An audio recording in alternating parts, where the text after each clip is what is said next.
Hi guys, James at Rampant Lion Reviews again for you today with another beer review. For this one we are going to head to Slovenia once again, and this is yet another beer from the second coming of the Davor box. So a huge thank you to Davor Širitz once again for making this review possible. He's been organising Slovenian beers for me for a little while now, and I'm sure this won't be the last time that we do it. But for this one we are going to head for the fourth and final time, for the moment at least, to Maribor in the northeastern part of the country. And we're going to go back to the Lobik craft brewery, and this is the strongest of the four beers that Davor sent me from there. So this one is the Despacito 2, a triple New England IPA coming in at 9% ABV. From what I gather, there was never a Despacito 1. You know, it just seems to be that Despacito 2 has come out for some reason. I'm not sure why they've decided to call it Despacito 2, but it should be a very, very nice beer. As I said in the last reviews, I've been really impressed with all three of the beers that I've tried from these guys so far,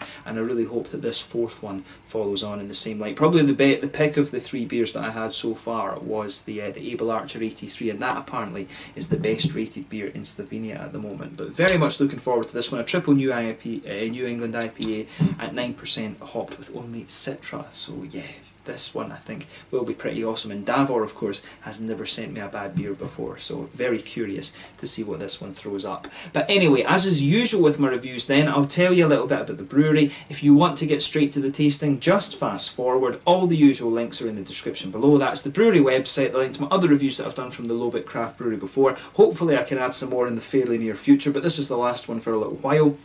There's all the usual social media. If you want to see more beer reviews, do please consider subscribing to the channel. The whole channel, of course, has a geography-based tagging system, so you can go into the homepage and search for beer based on country, city, state, county, prefecture, whatever it is you're interested in. Do check out the playlists of beers from different countries. There is one there for all the Slovenian beers that I've reviewed for you. That's being added to whenever I get the opportunity, basically whenever I can organise a box with Davor. And as always, please do get in touch and let me know some of the other beers and breweries that you guys would like to see me review. It's always great to hear from you guys that are watching the videos, and the support that you show the channel is hugely appreciated. So anyway, on to my brewery notes then, and I can tell you a little bit about the Lobik craft brewery. So as I mentioned to you before, the Lobik craft brewery are based in Maribor in Slovenia, and they were founded officially back in 2016. So the brewery was founded by a group of friends who began homebrewing together back in 2008. This was Gregor Mumel, Alan Zaritz, Grega Boltitz, Vid Kalmanitz and Butsar, the four original guys. But the four friends actually met at rowing training, and they were too young to buy beer for themselves because they were only 16 at the time, so they decided that to get round this they were going to start brewing their own stuff. And initially they really just wanted to brew a lager beer, but then they learned through the internet that there was a whole host of different beer styles, and this really just got them hooked on the idea of experimenting and trying different things basically, although you know these days they are mainly an IPA paleo type brewery. But Alan and Gregor apparently work on the recipes together, although Gregor apparently also works as a doctor in Austria too, while Vid and Grega apparently deal with the distribution side of the brewery. They were students in the capital city Ljubljana for a while, and they made some really good connections there, and that's helped them get their beer exported and kind of distributed across Slovenia. But the original four are now joined at the brewery by Vid Zlebnik and also Aljaz Petric as well. But the name Lobik apparently translates into English as fat fish, and the idea behind this was that the guys all met at rowing training, so they put on a hell of a lot of weight from the, you know, building the muscle from actually doing that training, but they also put on quite a little weight from drinking the beer that they were making as well. But they started off with a small kind of 60-litre brew kit, and they were brewing in a rented basement in Maribor, but they opened up their own brewery in April of 2016 in the Ruset district, and this has been doing very, very well actually. They're apparently using most of their income that they make from this to invest in new tanks and things to expand the capacity of the brewery in the future, and new brewing equipment and stuff like this, and they're already starting to export their beer as well. They export to Italy, which of course is a very, very big market. You know, most Slovenian breweries I think actually export their beers to Italy, you know, a country of about, what is it, about 50 million people I think Italy is. But they're also exporting to Scotland and Ireland as well apparently. I'd be very curious to know, as I mentioned in the other videos, where they're sending the beer in Scotland, because I've never come across these ones in Scotland before. So yeah, if any of you are watching in Scotland back at home, do let me know if you've seen any of these beers. I'd be very, very curious about that. And Ireland as well, because that's just over the water from us, our sister nation if you like. But yeah, as I said, very positive experiences with this brewery so far, doing some very, very interesting IPAs. And you know, Slovenia of course does have some very interesting hops. You know, they've got their own whole kind of hop industry. There's the Slovenian Wolf in particular. The Styrian Wolf is an absolutely beautiful hop with some lovely melon flavours. But you've got Celaya, you've got the Styrian Golding, you've got Bobek and Dana and stuff like that as well. There's some really nice hops coming out of Slovenia, although the production, I guess, is pretty small compared to other places, just simply for the fact that Slovenia is quite a small country. I think it's only about 2 million people or something like that. But yeah, really nice people and a very beautiful country from what I gather. I'll be heading down there in the summer of 2020 actually. But yeah, that's all you really need to know about the brewery just now. If you want to learn a little bit more, check out the brewery website. You can follow them on Facebook and Instagram of course as well, and that will keep you up to date with all the latest goings on there. But yeah, let's get on to the tasting of this beer itself. So as I mentioned to you at the start of the video, this one is a 9% triple New England IPA. In fairness, you know, they marketed the Able Archer 83 as a double New England IPA, but it's only, I'm sure that was around 8.3, 8.4%, something like that. This one's 9%. You know, I would have always said that a triple IPA probably is above 10, so this one to me is probably more along the lines of a very strong double IPA, I think. But as we say, you know, when it comes to these borders between IPA, double IPA, it can be a little bit hazy, if you pardon the pun. But yeah, very curious, as I say, to see what this one throws up. It says on the front here, Despacito is the best song of all time forever. This is a triple New England IPA inspired by a recent trip of one of our brewers to the centre of the super hyped East Coast yeast starters of the USA. It's insanely hopped with only Citra and Cryo Citra, because Citra is the Despacito of hops. I think 50 grams per litre is pushing it. None of us need to get paid, and we can't afford a designer for this label. Hello alcohol. So yeah, basically a bog standard label that they've put on this one.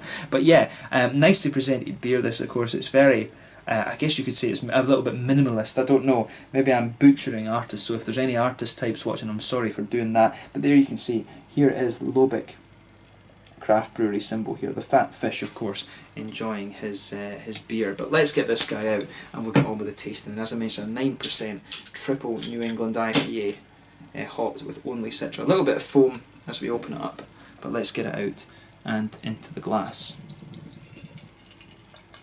One thing as well I should say about this beer is that the guys, apparently, the one that I had from the Lobik brewery before, from the Able Archer, sorry, apparently the one that I reviewed for you was about 4 months old, but it really did not taste like it was that old. So I'm curious to see whether what age this one is and whether it's kind of held up the same. Actually, I don't know if it says a Best By date on this. Actually, I don't think it does. But yeah, I think this is one, I'm sure Davor told me this is one of their kind of limited edition beers that they do. They seem to put out different beers all the time from what I gather. But as you can see with this beer, it's poured very similar actually to the Able Archer. This one is quite a deep sort of yellowy orange colour. You can see there's a solid finger of a half, I would say, cream coloured head on this one. It's quite a bumpy head on this. It's not the frothiest of heads that you're going to see. One or two big bubbles sticking towards the side of the glass, and a few little ones heading up towards the bottom of that head there. But you know, overall it looks absolutely lovely and pretty much as you would expect from a New England IPA. If I put my fingers behind the glass, then this one is completely hazy. So yeah, I really like how this one appears. Nothing particularly surprising about this one when you consider that it is one of the variants of a New England IPA. But let's take a closer look at the aroma then and just see how we get on with this one. Yeah. Now again, this is a really nice aroma. And one of the things, I mean, when you try IPAs from different countries, you really start to notice little traits in them. And the one thing I said about the Able Archer as well, it had that Slovenian trait where it had a nice presence from the malty base. I think Slovenian beers, and the Slovenian drinkers seem to like their beers to have a nice malty presence to them, but also to be quite juicy in the fruity side of things. I'd be curious to see if the Slovenian wine's like that. I remember it being quite fruity and juicy actually, but it does tend to be the case that countries that are very good at winemaking, such as Slovenia, are also very good at beer brewing. You know, Greece was another country that very much proved that theory of mine. But yeah, with this one, it smells absolutely lovely. So I mean, straight away, you can smell that this beer is a little bit more boozy than some of the other ones. You've got a lovely big, smooth, creamy, oaty quality coming out of this one. Definitely some kind of wheaty, white bready smoothness in there as well. A little bit of a biscuity quality, maybe even a little tiny hint of a slightly caramelly note in this one, but I would say mainly more of a kind of McVitie's digestive biscuit sort of thing, creamy oats, and also some of the nice smooth white wheaty quality in there. The hops again are pretty much kind of what you would expect. It's got a lovely big floral aromatic note to it, some lighter kind of grassy notes. That's the green side of the hop cupboard, but on the fruity side of things there's mangoes in there, there's a little bit of lychee I would say as well, but mainly it's mango coming out of this one. A little bit of lychee, and maybe there's a sort of lemon, limey and gooseberry quality there as well. Citra of course can give you a hell of a lot of complexities. It can sometimes give you a little touch of grapefruit as well. And for me though, this one is mainly leaning towards the mangoes and the lychees, but it does have a little touch of a gooseberry kind of, it really does have a little bit of a gooseberry sort of lemon limey quality to it, this beer, which is very, very nice. One of another beer that this one reminds me of actually is the Raw Power from Abeltoft Gård Brewery in Denmark. You know, that was a beautiful just Citra hop, single hop Citra New England IPA, and I'm very curious to see how this one compares to that actually, because you know the Danes are very, very good at their craft beers as well. But without further ado then, let's get stuck into this beer. As I always say, take a little bit of time and just have a go at the aroma before you get stuck in. This one isn't doing much, you know, surprising with the style. I feel like I say that quite a lot as if it's it's almost as if it's a bad thing, but you know, this beer has everything you would want from the New England IPA style. So let's get stuck in. This is the Despacito 2, a triple New England IPA at 9% ABV from the Lobik craft brewery in Maribor in Slovenia. Once again, a huge thank you to Davor for making this review possible. Let's get stuck in. Slanja, Skål, na zdravje.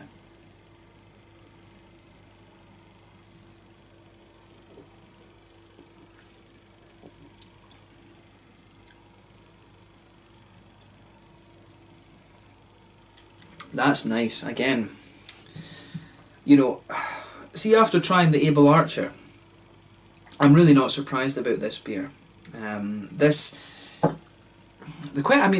question that probably people are going to ask is it as good? And it's quite hard to say. I mean, they're both different. This one's definitely stronger, and it doesn't quite have the same complexity as the Abel Archer did, because it is only a single hop. But that said, you know, Citra on its own it still can hold its own, if that makes sense. But again, this is another very, very solid beer from the guys at Lobik. You know, if you want some good New England IPAs, these guys wouldn't look out of place against the likes of, you know, the original beers from Stigbergets and Bruski here in Sweden. You know, those two are very, very well known in Europe for their New England IPAs these days. So yeah, just keep that in mind. You know, I think this brewery, these beers, if you put them in a beer festival next to the other ones, they certainly wouldn't look out of place. They are doing some really good stuff. I'd love to see these guys though, when it's a Slovenian brewery and these guys are obviously specialising in IPAs, it would be cool to see them highlighting the Slovenian hops a little bit more. You know, a Styrian Wolf New England IPA, I think that would be an awesome thing for them to do. So hopefully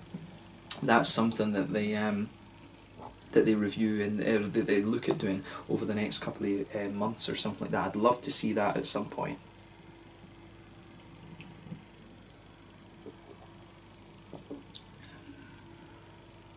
And of course I'll review that beer for you. But yeah, this beer is, again, it's very, very solid. And the thing I'll say about it too is that at 9% it covers its alcohol pretty well. One of the things I've always felt about these New England IPAs, I've always felt that it's around the kind of 8.5% mark where these New England IPAs struggle to cover the alcohol in a way that the West Coast IPAs perhaps wouldn't struggle.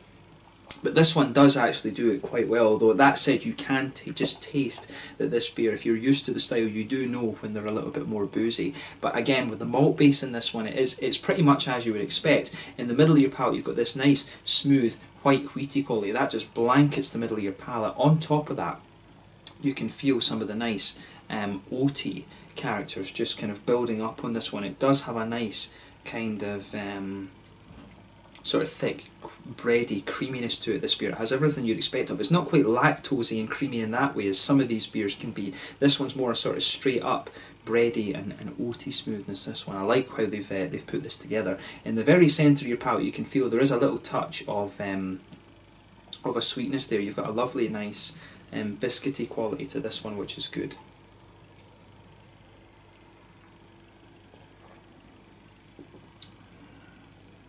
And the biscuity note in this one, it just reminds me a little bit of these McVitie's digestives. I don't know if people in Slovenia get those right enough, but back home in Scotland, of course, the McVitie's digestive is a very, very well known thing actually, and it works out.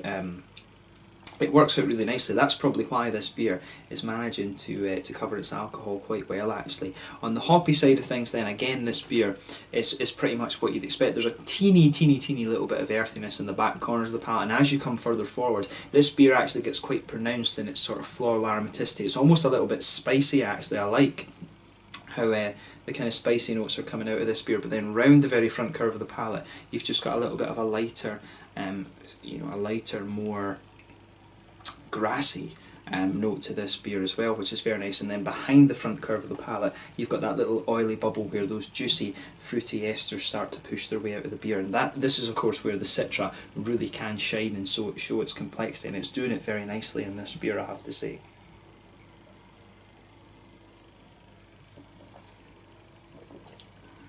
But yeah, so for me with this beer, it's the mangoes that are really pushing their way out of this one. As I said earlier, sometimes you can get a little touch of grapefruit from the Citra, depending on what you mix it with, of course. And you know, in fairness, maybe there's a little bit of that the further you go into the aftertaste. You can feel just a little touch of that darker, almost more sour fruity element to the grapefruit in this one, but it's very minimal. This beer, the Citra in this beer really leans more towards the it really does lean more towards the kind of the mango side of things, which is very, very nice. If you come a little bit further forward on the middle of your palate as well, there's a little touch of a gooseberry flavour to this one as well, and also the lychee flavours that you can get. Those two little complexities that you get from the Citra are showing up very, very nicely in this one. The lemon limey notes that I was picking up in the aroma, not so much of that in this beer for me. Mainly it's more of a gooseberry kind of lychee thing with the mangoes, and just a little touch of that grapefruit at the back of the palate too. But overall, this is a really, really quite nice beer, and I like what they've done with this. It's one of these ones that's, I think, is very simple in its complex, in its premise, if you like. It's very simple in what they're actually going for with the beer, but it just works very well because it's well crafted, and you know, there's nothing wrong with that. I said the same about the Raw Power from Abeltoft Gourd Brewery that I mentioned earlier. This, you know, very, very nice solid beer, this one. So yeah, absolutely nothing wrong with this. Definitely not as complex as the Able Archer, but then again, you don't have to be that complex to make a good beer, and this beer, for me, pretty much kind of proves that, to be honest. In terms of the mouthfeel with this one then, I would say mid-bodied beer, carbonation is very smooth, again what you would expect from the style.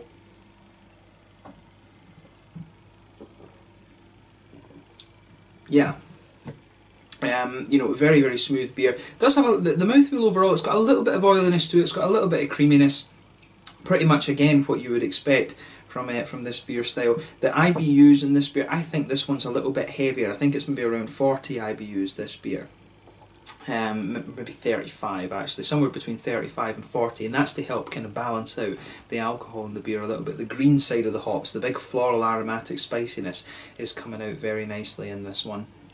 And you've also got that kind of, you also have a little bit of the grassiness in there as well, so the hoppiness balances out the malty side of the beer. The malty side, as I say, is very smooth, little touch creamy, but also with a little bit of sweetness in there, and you've got some lovely juicy fruit complexities coming out of this beer as well. I think to sum this one up, I mean, I've said a few times that this beer, it doesn't do anything particularly surprising. It's one of these beers that I think is just very, very well crafted, and I think, as I say, to produce a good beer, you don't have to, you know, try too hard, if that makes sense. This is a beer that doesn't, I think, they don't try too, I don't know how to put this, they don't try too hard with this one. This is a beer that keeps things simple but does it very, very well. That's my kind of perception of this one. If you compare this to the Able Archer, which, as I say, that's a beer that's got a good bit of complexity to it, it's kind of like two opposite ends of the scale. This one keeps it simple but does it very, very well, whereas the Able Archer plays around a little bit and does it very, very well. I'd say, personally, I prefer the Able Archer and things because it's a little bit more experimental and it does have a little bit more complexity to it, but there's nothing wrong with going to this end of the spectrum and just trying something that's very, very, that's quite simple in its concept, if you like, because if you can pull it off like this, why the hell not? You know, this is a beer that doesn't do anything particularly surprising with the style, but it just pulls it off really damn well. I think that's a good way just to sum up this beer, so we'll leave it at that for the moment with this one.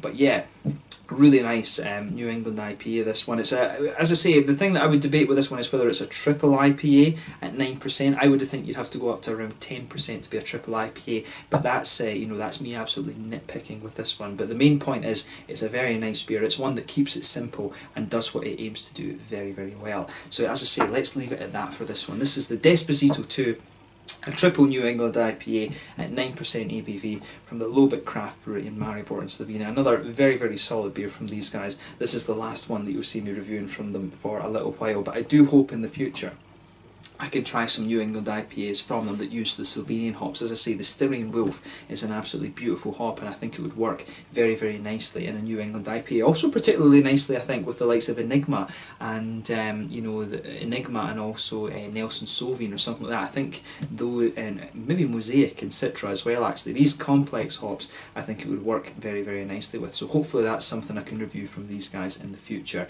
But yeah, as I say, a very, very nice beer, this one, and one that I do recommend that you try. So thank you again for watching my beer reviews. Thank you to Davor for providing this beer for me, and I'm sure I'll review more Slovenian beers for you in the future. Please let me know your own thoughts on this beer in the comment section below. Let me know what your favourite beers are from the Lobik craft brewery as well, and I'm sure that I will return to these guys at some point in the fairly near future. The Despacito 2, a New England triple IPA at 9% ABV, single hop with Citra, from the Lobik craft brewery in Maribor in northeastern Slovenia here in Europe. Just a very, very solid beer, and I'm glad I got to review this. So until the next time, it's Slanja just now, and I'll catch you guys soon. Slanja, Skala, Nastravia. Make sure you check out my social media, and make sure you have a go at this beer or some of the other Lobik craft brewery beers if you get the chance. Nastravia.